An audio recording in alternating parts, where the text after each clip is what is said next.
The idea of opening our marriage came out of nowhere, like thunder on an otherwise peaceful afternoon. For 5 years, I had believed my life with my wife, Elena, was steady and secure. Then one evening she sat across from me at the dining table, speaking softly, as if she had rehearsed every word.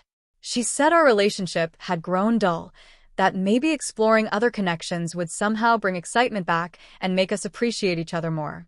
I didn't shout, and I didn't reject the idea right away. Instead, I studied her face carefully.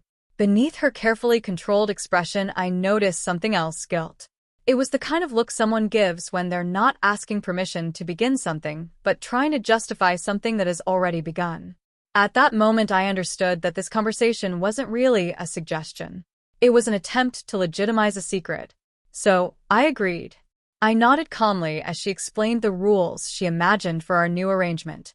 She spoke about honesty and boundaries, but I could already tell she had no intention of following them herself. For the next 3 weeks, I played the role she expected, the understanding, modern husband who accepted her idea with maturity. Meanwhile, behind the scenes, I quietly began watching. Our home slowly became a place where every detail was noted. Elena rarely put her phone down anymore. Notifications would light up her face late at night, and she would smile at the screen while assuming I was distracted with my own supposed adventures. Her confidence in controlling the situation made her careless. She left her laptop unlocked, her messages visible, believing I was too heartbroken or naive to search for answers. Eventually, I found everything. What I discovered was far worse than simple curiosity. The messages revealed that the affair had been going on for more than a year. The man involved wasn't a stranger or someone from work.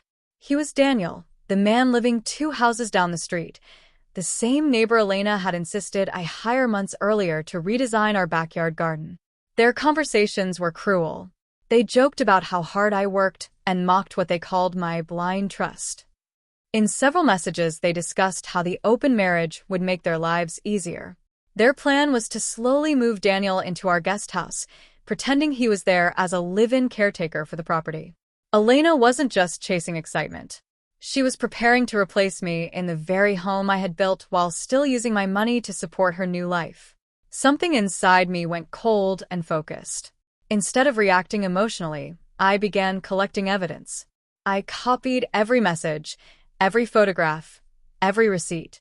I found proof that she had used our shared business credit card to pay for hotel rooms, gifts, and trips with him.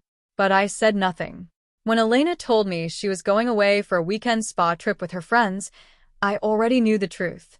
It wasn't a girls' retreat. It was another getaway with Daniel. As soon as she left, I began removing myself from her world piece by piece. For 2 days straight, I worked without stopping. I liquidated personal investments, separated financial accounts, and filed legal documents to dissolve our business partnership. I arranged for the furniture and items I had purchased or inherited to be moved out of the house. By the time I finished, the place looked almost hollow, like the shell of a life that had been abandoned.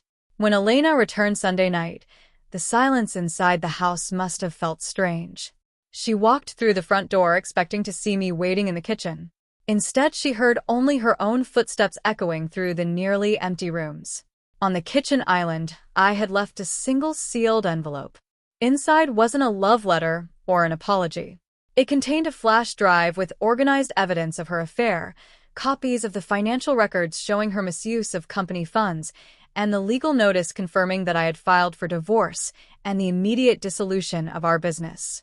I had also already contacted Daniel's wife and sent her the same evidence. The man Elena thought would support her future was suddenly dealing with his own collapsing marriage. My phone filled with missed calls that night. Her voicemails started confused, then frantic, and eventually turned into broken sobbing.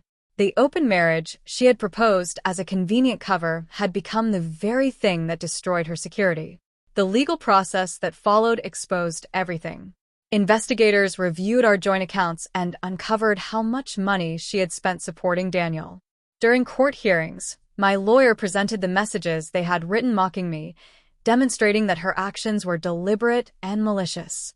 Elena sat quietly at the defense table, looking nothing like the confident woman who once tried to control the situation.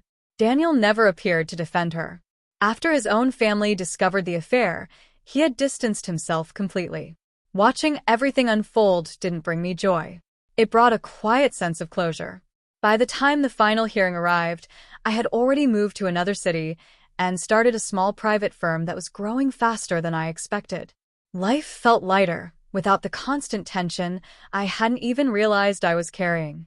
The last time I saw Elena was across the courtroom as the judge finalized the divorce. The ruling left her responsible for the debts she had created. When I walked out of the courthouse that afternoon, the air felt surprisingly fresh. It struck me then that agreeing to her strange proposal months earlier hadn't just exposed the truth about my marriage. It had given me the chance to take my life back.